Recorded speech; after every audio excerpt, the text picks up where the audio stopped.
devil sat in hell and doubled himself up with pain because the monk Luther was courageous enough to encroach on the round world and to upset the old order of things. "Is it not sufficient," he screamed, "that it resounds from afar that the wicked one dares to venture an attack on the spiritual power? Must he also be bold enough to turn everything upside down in my own kingdom and dominion? By my grandmother, he has taken up a position and will rob hell if I do not oppose him by a greater power. And who will help me in this severe exigency when the world threatens to depart from its course?" Thus howled Satan, and flogged his brains in such a way as to make his black forehead the color of blood. At this juncture the serpent approached him, the old poisonous beast, who nearly burst his belly with malice, deceit, and cunning, and whispered softly a couple of words into his ear. The devil lost not a syllable in his innermost thoughts. Up he sprang, and the swollen breast was relieved, and his eye shone again with pleasure and lust. 9 months after that, a woman gave birth to a youngster whose name was Don Inigo de Loyola. So, welcome everybody to a new book reading from Joggler 66, Hour of the Truth. The introduction that you've just heard is taken from a book written by an author called Theodor Griesinger called The Jesuits. It's quite an old book. It's from the 19th century, I guess. It was published in the beginning of the 20th century. And as you heard, of course, it deals with Don Inigo de Loyola. And it deals with Martin Luther. Now the funny thing, of course, Griesinger was a German, and in German he wrote a poem, so it rhymes. It doesn't rhyme in this case, in the English case, but it gives you an idea of what this reading is all about, the secret history of the Jesuits. Luther and Don Inigo de Loyola were contemporaries. They lived at the same time, and both were quote-unquote possessed by a spirit. While Luther, after being an Augustinian monk, was saved by the Holy Spirit and worked for God, Don Inigo de Loyola was possessed by Satan's spirit and worked for Satan and founded the Order of the Jesuits, or La Compañía de Jesús, the Company of Jesus, or the Society of Jesus, as the Jesuits are also called today. And I will directly start and go into the reading of the secret history of the Jesuits from Edmond Paris in section 1, the founding of the Jesuit order. And I hope that you enjoy it as much listening as much as I enjoyed it reading. But keep in mind, we are speaking here about the enemy, the adversary not only of God, but at the same time living the enemy of Martin Luther spiritually. The one, Luther, who initiated the Reformation that set almost all of Europe free by giving them the Bible in their own language, and on the other hand, the founder of the Jesuit order, the Counter-Reformation that wanted to turn everything around again and give back the temporal and the spiritual power to the Pope, as if the Reformation never happened. The same goal they have today. But without any further ado, I go now to the book The Secret History of the Jesuits by Edmond Paris, section 1, the founding of the Jesuit order. The founder of the Society of Jesus, the Spanish Basque Don Inigo López de Recalde, was born at the castle of Loyola in the province of Guipúzcoa in 1491. He was one of the strangest types of monk soldiers ever engendered by the Catholic world. Of all the founders of religious orders, he may be the one whose personality has left the strongest mark on the mind and behavior of his disciples and successors. This may be the reason for that familiar look or trademark, a fact which goes as far as physical resemblance. Mr. Foley disputes this fact, but many documents prove the permanence of a Jesuit type through the ages. The most amusing of these testimonies is found at the Gimmet Museum. On the golden background of a 16th century screen, a Japanese artist portrayed with all the humor of his race the landing of the Portuguese and of the sons of Loyola in particular on the Nipponese islands. The amazement of this lover of nature and bright colors is obvious in the way he depicted those long black shadows with their mournful faces on which is congealed all the arrogance of the fanatic ruler. The likeness between the work of the Oriental artist of the 16th century and our Daumier of 1830 is there for all to see. Like many other saints, Inigo, who later Romanized his name and became Ignatius, looked far from being the one predestined to enlighten his contemporaries. His stormy youth was filled with mistakes and even heinous crimes. A police report said that he was, quote, treacherous, brutal, vindictive, unquote. All his biographers admit that he yielded to none of his boon companions regarding the violence of the instincts than a common thing. Quote, an unruly and conceited soldier, said one of his confidants, he led a disorderly life as far as woman, gambling, and duels were concerned, unquote. Added his secretary Polenko. All this is related to us by one of his spiritual sons, R.P. Rouquette, who tried somewhat to explain and excuse this hot temper, which was eventually turned ad majorem Dei gloriam, which means to the greater glory of God. As it is written here, he led a disorderly life as far as woman, gambling, and duels were concerned. So we see where he comes from. And keep in mind that we are speaking about a contemporary of Martin Luther. What kind of life did he had in comparison to Ignatius of Loyola, huh? Being an Augustinian monk and a professor of canon law in Wittenberg, something quite different than what is stated here, a disorderly life leading with woman, gambling, and duels involved. Now, as is the case for many heroes of the Roman Catholic Church, a violent physical blow was necessary to change his personality. He had been page boy to the treasurer of Castile until his master's disgrace. Then he became a gentleman in the service of the Viceroy of Navarre. Having lived the life of a courtier until then, the young man started the life of a soldier by defending Pampeluna against the French commanded by the Count de Foix. The wound which decided his future life was inflicted during that siege. A leg broken by a bullet, he was taken by the victorious French to his brother Martin Garcia at the castle of Loyola. Now starts the martyrdom of surgery without anesthesia, through which he had to go a second time, as the work had not been done properly. So his leg was broken again and reset. In spite of all this, Ignatius was left with a limp. One can understand that he only needed an experience such as this to cause him a nervous breakdown. The quote-unquote gift of tears, which was then bestowed on him in abundance, and in which his pious biographers see a favor from on high, is maybe only the result of his highly emotional nature, henceforth to affect him more and more. His sole entertainment while lying, wounded in his pain, his sole entertainment while lying wounded and in pain, was the reading of the life of Christ and the life of the saints, the only books found in the castle.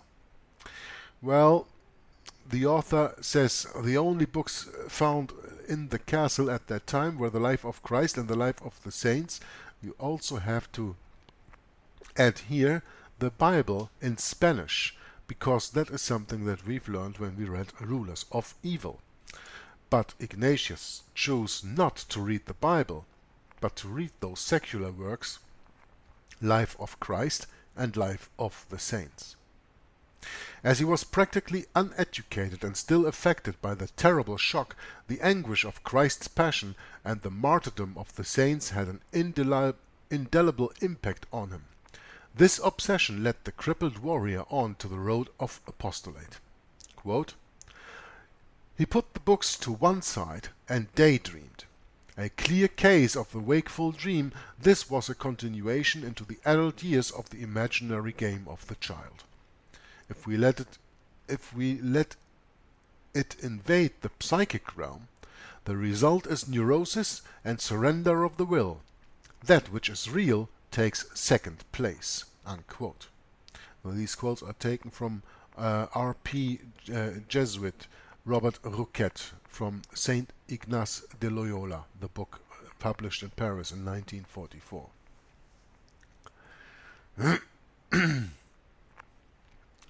At first sight, this diagnosis seems hardly to apply to the founder of such an active order, nor to other great mystics and creators of religious societies, all of whom had apparently great capacities for organization. But we find that all of them are unable to resist their overactive imaginations, and, for them, the impossible becomes possible. Here is what the same author says on this subject. Quote, "I want to point out the obvious outcome of the practice of mysticism by someone possessing a brilliant intelligence. The weak mind indulging in mysticism is on dangerous ground, but the intelligent mystic presents a far greater danger. Thus, his intellect works in a wider and deeper way. When the myth takes over from the reality in an active intelligence, it becomes mere fanaticism, an infection of the will which suffers from a partial enlargement or distortion." Unquote. Ignatius of Loyola was a first-class example of that active mysticism and distortion of will. Nevertheless, the transformation of the gentleman warrior into the general of the most militant order in the Roman Catholic Church was very slow. There were many faltering steps before he found his true vocation. It is not our intention to follow him through all those different stages. Let us recall the main points. In the spring of 1522 he left the ancestral castle, with his mind made up to become a saint similar to those whose edifying exploits he had been reading about in that big Gothic volume. Besides, did not the Madonna herself appear to him one night, holding in her arms the child Jesus? After a thorough confession at the monastery of Montserrat, he was planning to go to Jerusalem. The plague was rife in Barcelona, and as all maritime traffic had stopped, he had to stay at Manresa for nearly a year. There he spent his time in prayers, orisons, long fasts, flagellating himself, practicing all the forms of maceration, and never failing to appear before the tribunal for penance, even though his confession at Montserrat had apparently lasted 3 whole days. Such a thorough confession would have been sufficient to a less scrupulous sinner. All this depicts quite clearly the mental and nervous state of the man. At last delivered from that obsession of sin by deciding it was only a trick of Satan, he devoted himself entirely to the varied and plentiful visions which were haunting his feverish mind. It is because of a vision, says H. Boehmer, that he started eating meat again. It is a whole series of visions that revealed to him the mysteries of the Catholic dogma and helped him to truly live it. In that way, he meditates upon the Trinity in the shape of a musical instrument with 3 chords. The mystery of the creation of the world through something hazy and light coming out of a ray of sunshine.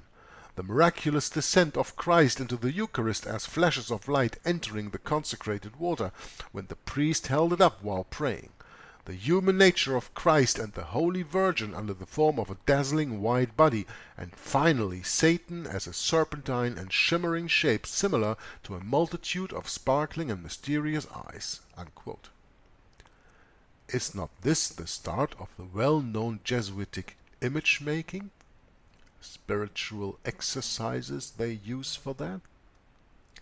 Author Mr. Boehmer adds that the deep meaning of the dogmas was revealed to him as a special favor from on high, through transcendental intuitions. Quote, "Many mysteries of faith and science became suddenly clear to him, and later he pretended to have learned more in those short moments than during the whole of his studies. However, he was never able to explain what these mysteries were which suddenly became clear to him. There was only a hazy recollection left, a feeling of something miraculous, as if at that moment he had become another man with another intelligence." All this may be the result of a nervous disorder and can be identified with what happens to smokers of opium and eaters of hashish. That enlargement or extension of the ego, that illusion of soaring up beyond what is real, a flashing sensation leaving only a dazed recollection. Blissful visions and illuminations were constant companions of his mystic throughout his life. Quote, "He never doubted the reality of these revelations. He chased Satan with a stick as he would have done a mad dog. He talked to the Holy Spirit as one does to another person actually.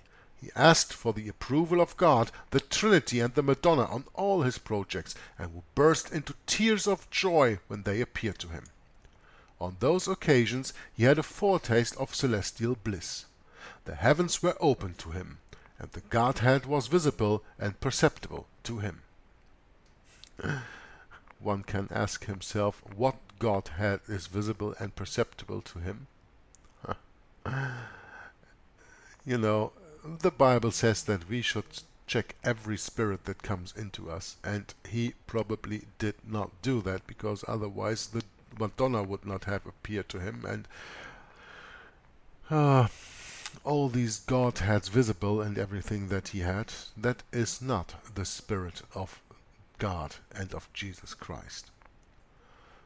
Well, is not this the perfect case of an hallucinated person, the author asks here?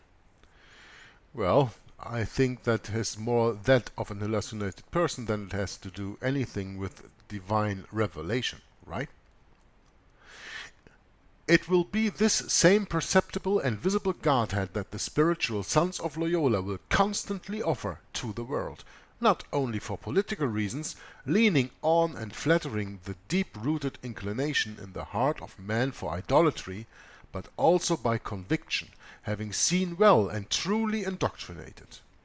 From the start, medieval mysticism has prevailed in the Society of Jesus. A very important sentence, understand that very well. From the start, medieval mysticism has prevailed in the Society of Jesus, not divine revelation.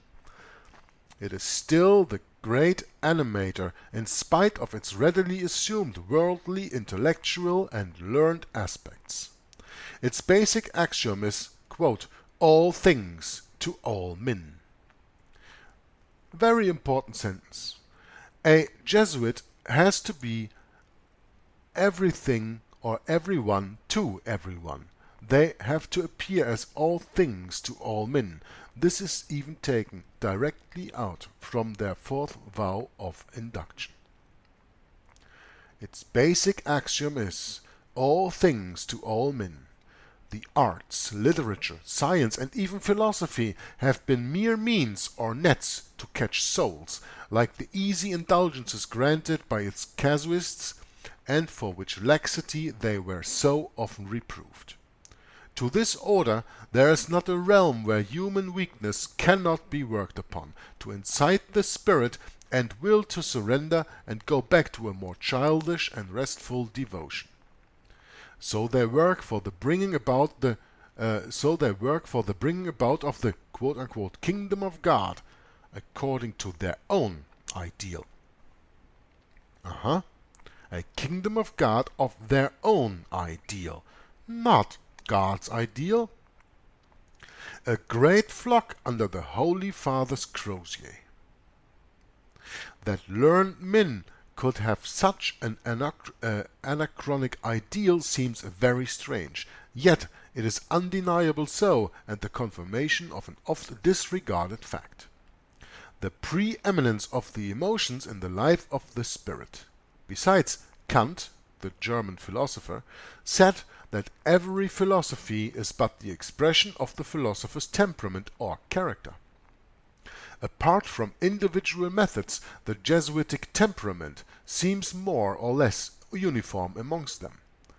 A mixture of piety and diplomacy, asceticism and worldly wisdom, mysticism and cold calculation, as was Loyola's character, so is the trademark of his order. A mixture of piety and diplomacy, asceticism and worldly wisdom, mysticism and cold calculation, as was Loyola's character, so is the trademark of this order, the Society of Jesus, to the day. In the first place, every Jesuit chose this particular order because of his natural dispositions.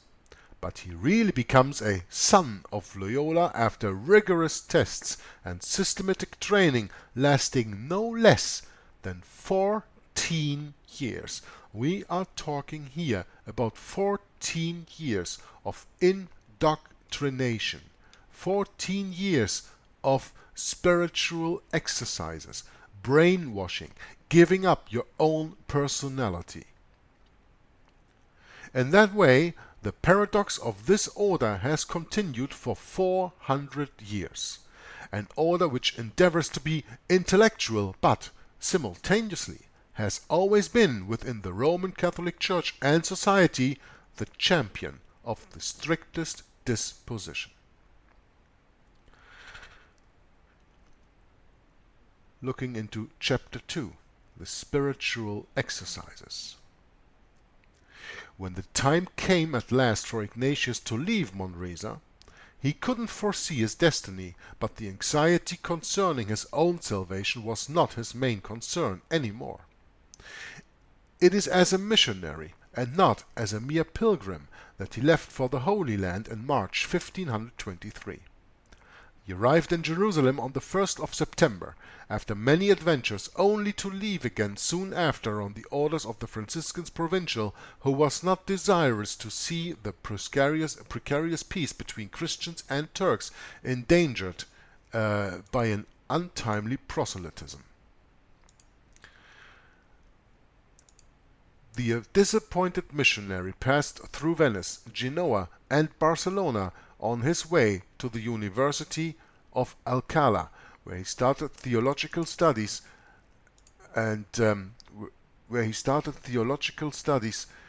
It is there also that his cure of souls amongst voluntary listeners began.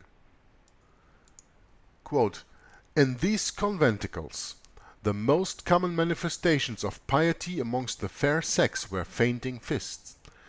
By that we realize how hard he applied his religious methods, and how such a fervent propaganda would soon arouse the curiosity and then the suspicions of the inquisitors." In April 1527, the Inquisition put Ignatius in prison to try him on the grounds of heresy. The inquiry examined those peculiar incidents amongst his devotees, the strange assertions of the accused concerning the wonderful power his chastity conferred on him, and his bizarre theories on the difference between mortal and venial sins. These theories had striking affinities with those of Jesuit casuists of the subsequent epoch. Released but forbidden to hold meetings, Ignatius left for Salamanca, and soon started the same activities. Similar suspicions amongst the inquisitors led to imprisonment again. release was only on condition of desisting from such conduct. Thus it was he journeyed to Paris to continue his studies at the College of Montaigu. His efforts to indoctrinate his fellow students according to his peculiar methods brought him into trouble again with the Inquisition. Becoming more prudent, he met with just 6 of his college friends, 2 of which will become highly esteemed recruits, Salmeron and Lainez.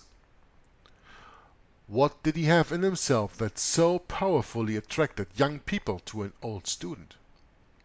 It was his ideal and a little charm he carried on himself. A small book, in fact a very minute book, which is, in spite of its smallness, amongst those which have influenced the fate of humanity. This volume has been printed so many times that the number of copies is unknown. It was also the object of more than 400 commentaries.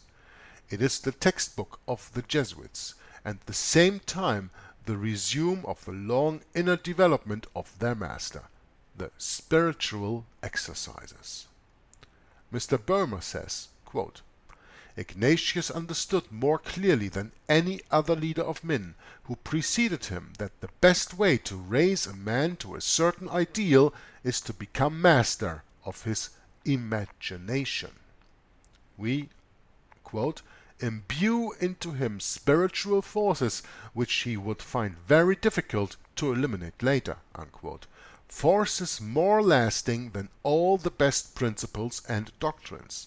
These forces can come up again to the surface, sometimes after years not even mentioning them, and become so imperative that the will finds itself unable to oppose any obstacle and has to follow the irresistible impulse, unquote. Now, what Boehmer writes here in this book, what he just explained to us, forces more lasting than all the best principles and doctrines. That is to me, when you speak clear and true and plain, clear and plain English, that is to me the result of demon possession. Because this is actually nothing else that we speak about when we talk about this spiritual exercises. It means opening up your mind to all kind of spirits to enter and putting away anything of yourself thinking, and surely not the Holy Spirit opening that's something completely different, completely out of the question. No one ever who does this will open up himself to the Holy Spirit, but they will open up to other spirits, and they will even be possessed by them. And a very good example is that what he wrote here in the end, that he said, we imbue into him spiritual forces which you would find very difficult to eliminate later, and these forces can come up again to the surface sometimes after years of not even mentioning them. Have you ever heard of, what's it called, the Manchurian Candidate? These mind control games, these mind control, MK Ultra and other things? All this has to do with the spiritual exercises of the Jesuits. But let's continue reading. Thus all the truths of the Catholic dogma will have to be not only meditated, but lived and felt by the one who devotes himself to these exercises with the help of a director. In other words, he will have to see and relive the mystery with the greatest possible intensity. The candidate's sensitiveness becomes impregnated with these forces whose persistence in his memory, and even more so in his subconscious, will be as strong as the effort he made to evoke and assimilate them. Beside sight, the other senses, such as hearing, smell, taste, and touch, will play their part. In short, it is mere controlled autosuggestion. Have you ever heard of autosuggestive training and all that stuff? Now you have an idea where that all comes from. It all derives from Ignatius Loyola's spiritual exercises. In short, it is mere controlled autosuggestion. the angels' rebellion, Adam and Eve driven out of paradise, God's tribunal, the evangelical scenes and phases of the Passion are, as one would say, relived in front of the candidate. Sweet and blissful scenes alternate with the most somber ones at a skillfully arranged rhythm. No need to say that hell has the prominent part in that magic lantern show, with its lake of fire into which the damned are thrown, the awful concert of screams, the atrocious stench of sulphur and burning flesh. Yet Christ is always there to sustain the visionary who doesn't know how to thank him for not having thrown him already into hell to pay for his past sins. Here's what Edgar Quinet wrote. Quote, "Not only visions are prearranged, but also sighs, inhalings, breathing are noted down. The pauses and intervals of silence are written down like on a music sheet. In case you do not believe me, I will quote. The third way of praying by measuring the words and periods of silence.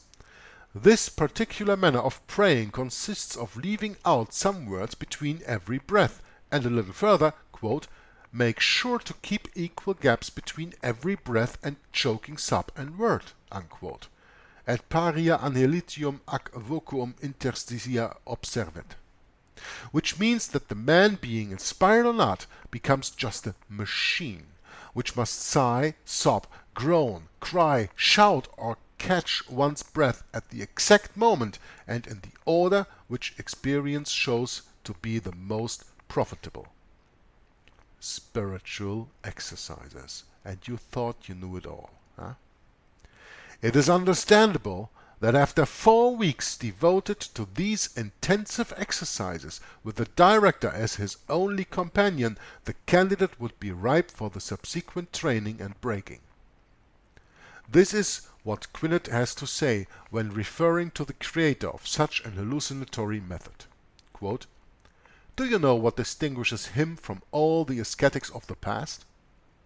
The fact that he could observe and analyze himself logically and coldly in that state of rapture, while for all the others even the idea of reflection was impossible. Imposing on his disciples actions which, to him, were spontaneous, he needed just 30 days to break, with this method, the will and reasoning in the manner in which a rider breaks his horse. He only needed 30 days, triginta dies, to subdue a soul." Note that Jesuitism expanded together with modern Inquisition. While the Inquisition dislocated the body, the spiritual exercises broke up the thoughts under Loyola's machine. Unquote. I find this very, very interesting to read. I don't know about you, but absolutely, spiritual exercises are there to break your mind, to make you subdue. That is why you read in the oath of the Jesuits that they will act as a cadaver, perende ac cadaver. They have no meaning, no conscience, nothing of their own. They're like a dead body. And this is exactly what is described here in the 30 days of spiritual exercises. He only needed 30 days to subdue a soul. Note that Jesuitism expanded together with modern Inquisition. While the Inquisition dislocated the body, the spiritual exercises broke up the thoughts under Loyola's machine. And then please understand that you didn't participate freely, from free will, in the Inquisition. No, you were tortured and killed there on orders of the Roman Catholic hierarchy, but you subdue yourself freely to the spiritual exercises. In any case, one could not examine his spiritual life too deeply, even without the honor of being a Jesuit. Loyola's methods are to be recommended to the faithful and ecclesiastics in particular, as we are reminded by commentators such as R.P. Pinard de la Bouille, author of Mental Prayer for All, inspired by St. Ignatius. This very valuable aid for the soul would, we think, be more explicit if the title read Alienation instead of Prayer. We even come to Chapter 3 and Section 1 of the book The Secret History of the Jesuits, the founding of the company. The Society of Jesus was constituted on Assumption Day 1534 in the chapel of Notre Dame de Montmartre. Ignatius was then 44 years old. After communion, the animator and his companions vowed to go to the Holy Land as soon as their studies were finished to convert the infidels. But the following year found them in Rome, where the Pope, who was then organizing a crusade against the Turks with the German Emperor and the Republic of Venice, showed them how impossible their project was because of it. So Ignatius and his companions dedicated themselves to missionary work in Christian lands. In Venice, his apostolate aroused again the suspicions of the Inquisition. The constitution of the Company of Jesus was at last drafted and approved in Rome by Paul III in 1540, and the Jesuits put themselves at the disposition of the Pope, promising him unconditional obedience, perende ac cadaver. Teaching, confession, preaching and charitable work were the field of the action for this new order, but foreign missions were not excluded, as in 1541 Francis Xavier and 2 companions left Lisbon to go and evangelize the Far East. In 1546 the political side of their career was launched, when the Pope chose Lainez and Salmeron to represent him at the Council of Trent in the capacity of pontifical theologians. Mr. Boehmer writes, quote, "Then the order was employed by the Pope only on a temporary basis. But it performed its functions with so much promptitude and zeal that already under Paul III it had implanted itself very firmly into all chosen kinds of activities, and won the confidence of the Curia for all time." Unquote. This confidence was fully justified. The Jesuits, and Lainez in particular, together with their devoted friend Cardinal Moroni, became the cunning and untiring champions of pontifical authority and intangibility of the dogma during the 3 sessions of that council ending in 1562. By their clever maneuvers and dialectics, they succeeded in defeating the opposition and all heretic claims, including marriage of priests, communion with the 2 elements, use of the vernacular in services, and especially reform of the papacy. Only the reform of convents was retained on the agenda. Lainez himself, by a forceful counterattack, upheld pontifical infallibility, which was promulgated 3 centuries later by the Vatican Council in 1870. The Holy See emerged strengthened from the crisis where it nearly foundered, thanks to the steadfast actions of the Jesuits. The terms chosen by Paul III to describe this new order in his bull of authorization were then amply justified. Regimini Ecclesiae Militantis. The fighting spirit developed more and more as time went on. Besides foreign missions, the activities of Loyola's sons started to concentrate on the souls of men, especially amongst ruling classes. Politics are their main field of action, as all of the efforts of these directors concentrate on one aim: the submission of the world to the papacy, and to attain this the heads must be conquered first. And to realize this ideal, 2 very important weapons: to be the confessors of the mighty and those in high places, and the education of their children. In that way, the present will be safe while the future is prepared. The Holy See realized the strength this new order would bring. At first, the number of its members had been limited to 60, but this restriction was promptly lifted. When Ignatius died in 1556, his sons were working amongst pagans in India, China, Japan, the New World, but also and especially in Europe, France, southern and western Germany, where they fought against the heresy. In Spain, Portugal, Italy, and even England, getting in by way of Ireland. Their history, full vicissitudes, will be of a Roman network they will constantly try to spread over the world, whose links will be forever torn and mended. We go into the next section, the spirit of the order. Very interesting to follow.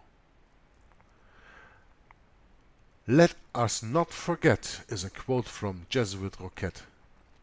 Let us not forget, writes the Jesuit Roquette, that historically ultramontanism has been the practical affirmation of universalism.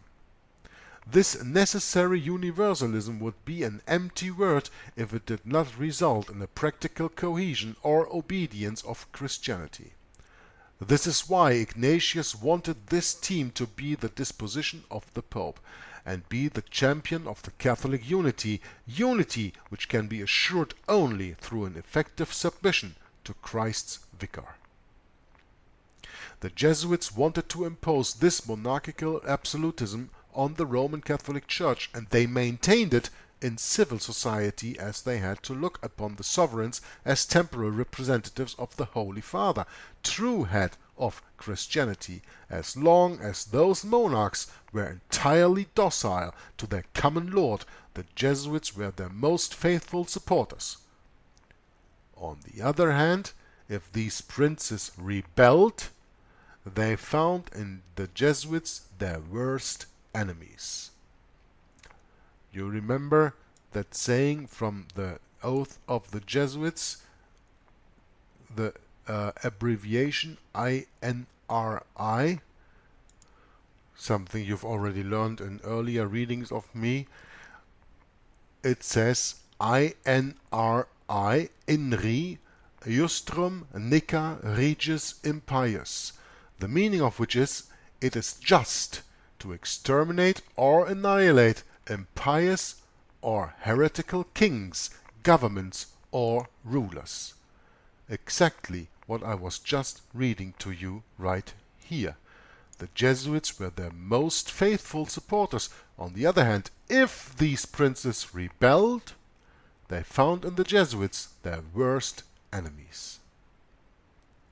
In Europe, wherever Rome's interests required the people to rise against their king, or if these temporal princes had taken decisions embarrassing for the Church, the Curia knew she would not find more able, more cunning or daring outside the Society of Jesus when it came to intrigue, propaganda, or even open rebellion.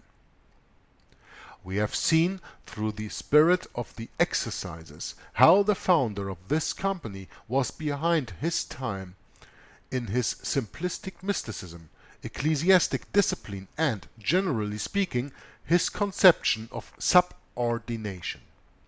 The constitutions and exercises, fundamentals to this system, leave us without any doubt on that subject. No matter what his disciples may say, especially today as modern ideas on the subject are totally different, obedience has a very special place, in fact, incontestably the first in the summary of the order's rules. Mr. Folliet may pretend to see in it nothing more than, quote, religious obedience, unquote, necessary to any congregation. R.P. Roquette writes boldly, quote, far from being a diminution of man, this intelligent and willing obedience is the height of freedom, a liberation from oneself from oneself's bondage, unquote. One only has to read those texts to perceive the extreme, if not monstrous, character of this submission of soul and spirit imposed to the Jesuits, making them always docile instruments in their superiors' hands, and even more from their very beginning the natural enemies of any kind of liberty. The famous perende ac cadaver, what I was speaking already earlier of, as a corpse in the undertaker's hands, can be found in all spiritual literature, according to Mr. Folliot, and even in the East in the Hachichin's constitution. The Jesuits are to be in the hands of their superiors, quote, as a staff obeying every impulse, as a ball of wax which can be shaped and stretched in any direction, as a small crucifix being lifted and moved at will. These pleasant formulas are nonetheless very enlightening. Remarks and explanations from the creator of his order leave us without any doubt as to their true meaning. Besides, amongst the Jesuits not only the will, but also reasoning and even moral scruple must be sacrificed to the primordial virtue of obedience, which is, according to Borgia, the strongest rampart of society. This is a very good explanation of what perinde ac cadaver actually is. Not only the will, but also reasoning and even moral scruple must be sacrificed to the primordial virtue of obedience. Perende ac cadaver, as a corpse in the undertaker's hands, according to Borgia, which is the strongest rampart of society. Let us be convinced that all is well and right when the superior commands it, wrote Loyola. And again, even if God gave you an animal without sense for master, you will not hesitate to obey him as master and guide, because God ordained it so to be, ordained it to be so, unquote. Now, the question is, what God is he talking about? And I don't think that this is the God of the Bible, the God of Isaac, Abraham, Isaac, and Jacob, that we Bible-believing Christians believe in. And something even better. The Jesuit must see in his superior not a fallible man, but Christ himself. Something that also I read already in the book Rulers of Evil. The Jesuits even have to accept the Black Pope, the general of the society as Jesus, as a vicar of Christ. So within the Roman Catholic Church you actually have two so-called vicars of Christ, the White Pope and the Black Pope. Even if God, and something even better, the Jesuit must see in his superior not a fallible man, but Christ himself. J. Huber, professor of Catholic theology in Munich and author of one of the most important works on the Jesuits, wrote, quote, "Here is a proven fact. The constitutions repeat 500 times that one must see Christ in the person of the general," unquote. Taken from Huber's book Les Jésuites, meaning the Jesuits, from 1875. The discipline of the order, assimilated so often to that of the army, is then nothing compared to the reality. Quote, "Military obedience is not the equivalent of Jesuitic obedience. The latter is more extensive, and it gets hold of the whole man and is not satisfied like the other with the exterior act, but requires the sacrifice of the will and laying aside of one's own judgment." Unquote. Ignatius himself wrote in his letter to the Portuguese Jesuits, quote, "We must see black as white if the Church says so." Unquote. Such is the height of freedom and liberation from one's own bondage, praised earlier by R.P. Raquette. Indeed, the Jesuit is truly liberated from himself, as he is totally subjected to his masters. Any doubt or scruple would be imputed to him as sin. Mr. Boehmer writes, quote, "In the additions to the constitutions, the superiors are advised to command the novices, as God did with Abraham, things apparently criminal to prove them, but they must proportion these temptations to each one's strength. It is not difficult to imagine what could be the results of such an education." Unquote. The order's life of ups and downs, there is not one country from which it wasn't expelled, testifies that these dangers were recognized by all governments, even the most Catholic ones. By introducing men so blindly devoted to their cause to teaching among the higher classes, the company, champion of universalism, therefore ultramontanism, was inevitably recognized as a threat to civil authority, as the activity of the order, by the mere fact of the vocation, turned more and more towards politics. In a parallel way, what we call the Jesuitic spirit was developing amongst its members. Nevertheless, the founder, inspired mainly by the needs of foreign and home missions, had not neglected skillfulness. He wrote in his Centenae Asceticae, quote, "A clever carefulness together with a mediocre purity is better than a greater holiness coupled with a less perfect skillfulness. A good shepherd of souls must know how to ignore many things and pretend not to understand them. Once he is master of the wills, he will be able wisely to lead his students wherever he may choose. People are entirely absorbed by passing interests, so we must not speak to them too pointedly about their souls. It would be throwing the hook without the bait." Unquote. Even the desired countenance of Loyola's sons was emphatically stated, quote, "They must hold their heads slightly down, without bending it to the left or right. They must not look up when they speak to someone. They are not to look them straight in the eyes, so as they see them only indirectly." Unquote. Loyola's successors retained this lesson well in their memory and applied it very extensively in the pursuit of their plans.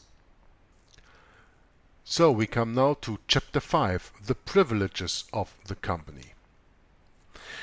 After 1558, Lainez, the subtle tactician of the Council of Trent, was made general of the congregation with the power to organize the order as he was inspired. The declarations, which he himself composed with Salmeron, were added to the constitutions to form a commentary. They accentuated even more the despotism of the general elected for life. An admonitor, procurator, and assistants residing in Rome too will help him generally to administer the order, divided then into 5 congregations: Italy, Germany, France, Spain, England, and America. Well, if I can count correctly, these are 6, right? Italy, Germany, France, Spain, England, and America. I count 6. So, even though it says here into 5 congregations, probably Italy and Germany were together in one.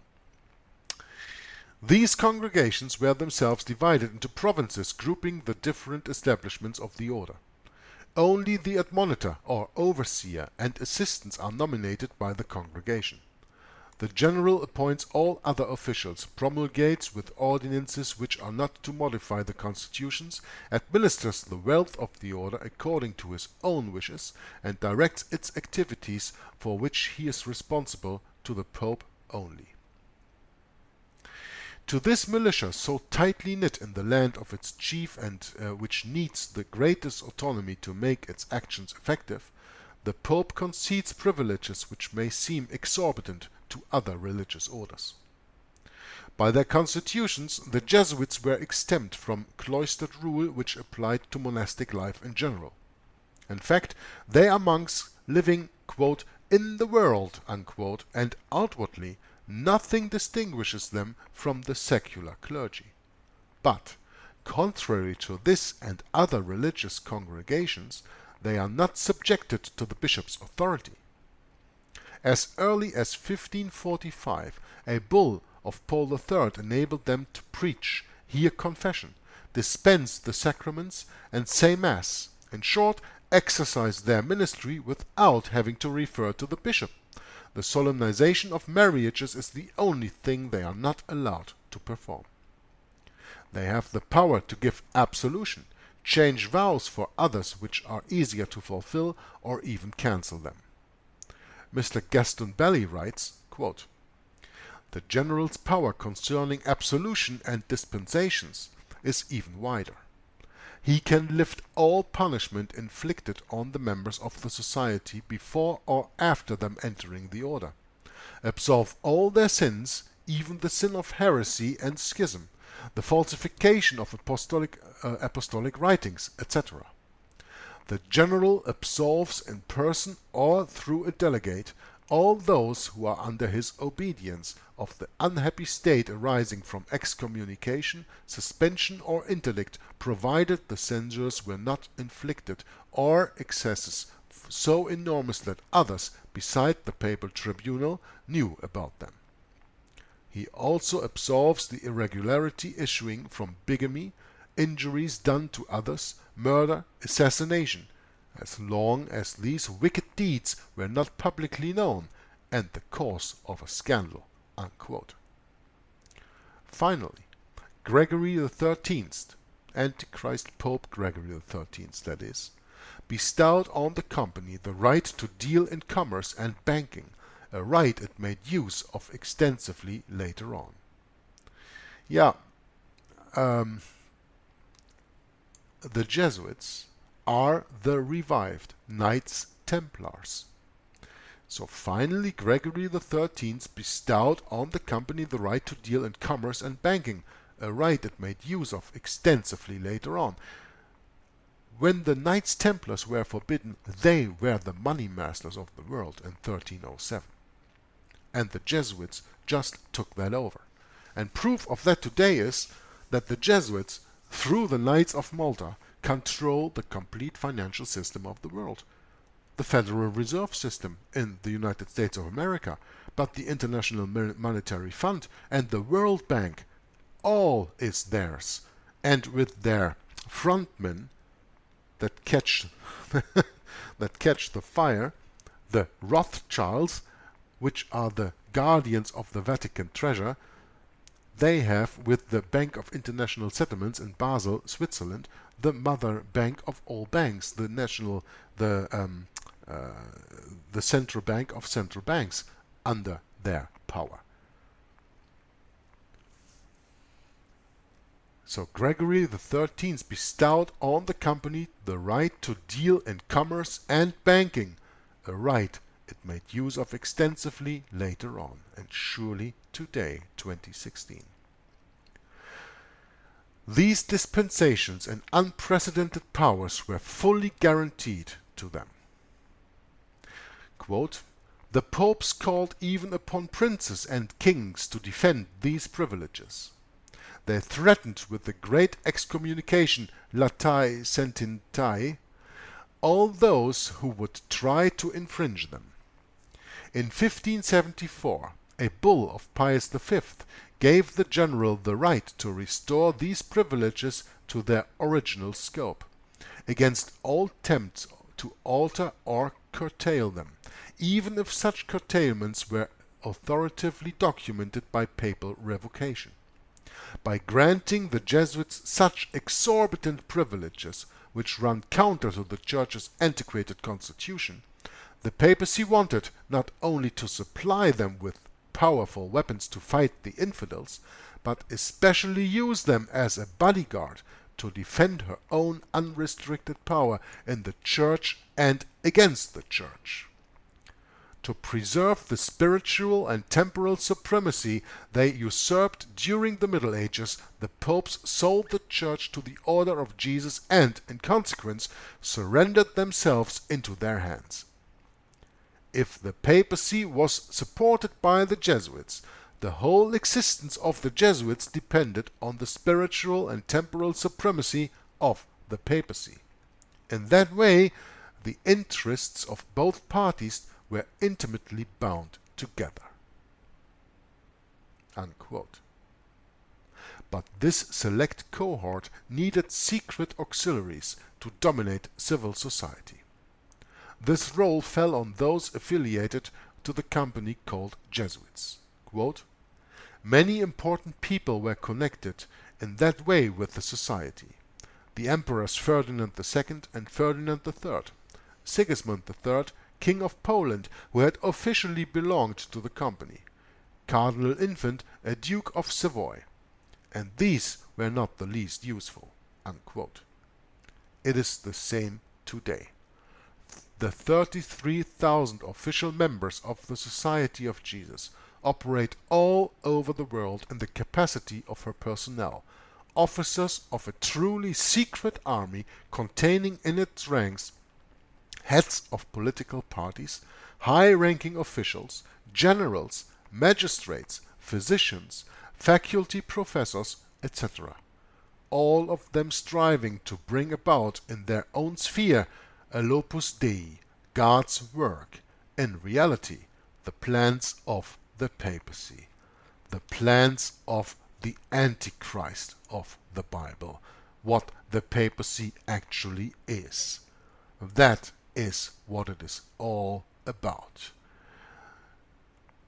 So to sum up a little bit, we see how the Jesuit order, after being ordained by Pope Paul III as Regimini Militantis Ecclesiae in 1540, worked all the time through their spiritual exercises to take control of the complete curia of the complete Roman Catholic Church. And here you already see, when you read between the lines what I just read to you, that what is called the program of the Society of Jesus. The Church to rule the world, the Pope to rule the Church, the Jesuits to rule the Pope. Such was and is the program of the Order of the Society of Jesus. That was a quote from the book The Grand Design Exposed, chapter 6, for everyone who wants to trace that down where that comes from. And this finishes section 1 and the first 5 chapters of the book The Secret History of the Jesuits. We will continue next time with section 2, The Jesuits in Europe during the 16th and 17th centuries. And very interesting history that you probably have not heard or learned during your school time or universal time, your university time, or wherever you studied. So, thank you very much for watching and listening. Until next time, God bless you, and Joggler66 from Hour of the Truth signing off, saying bye-bye. Especially I work in dealing with the infiltration of churches and religious institutions as well as government. That cover a tremendous number of institutions. And the purpose of that infiltration was what for? Well, the purpose is what the Roman Catholic system has all the time as her own purpose, is to infiltrate, to penetrate all the areas of life where the Roman Catholic can have control and access for the coming world government. Simply put, this country and this world benefit from your commitment to Jesuit principles, to being men.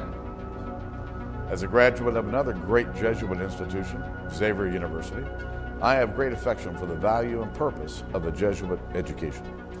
What that means is, in preparation for that world government, the Roman Catholic institution, especially since the establishment of the Jesuit order in 1541, throughout all these 500 years, they've been in preparation and through infiltration and penetration of every level of society in order to take over the world politically and religiously.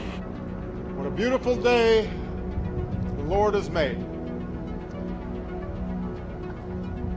Holy Father, on behalf of Michelle and myself, welcome to the White House. There are two doctrines that define very well these dangerous goals of the Roman Catholic institution. Two doctrines define this very well. One is called the doctrine of the apostolic succession, and that is dealing with the papacy. And the other is the doctrine, the temporal power, and that is dealing with world government. Of course, both, because you can see that even the Pope and his own individual office, he meet those requirements. He is not only the head of his church, as he called himself, John Paul II, the present Pope. He said he is the pastor of his church. He is not only that, but he is the head of his state. It is a sign, perhaps, of how far we have come in this country that today's news of formal recognition between the governments of the United States and the Vatican did not create a furor. Once upon a time, it would have. Once upon a time, and not all that long ago, it did. From the time of President Washington, there was the first president to be utilized by the Jesuits. If you were not aware of that, President Washington already was initiated by the Jesuits to bring about the first communication with the Vatican ever known in this country. From there on, President Reagan, to all this time, President Reagan has come to fulfill the greatest moment in the history of this conspiracy.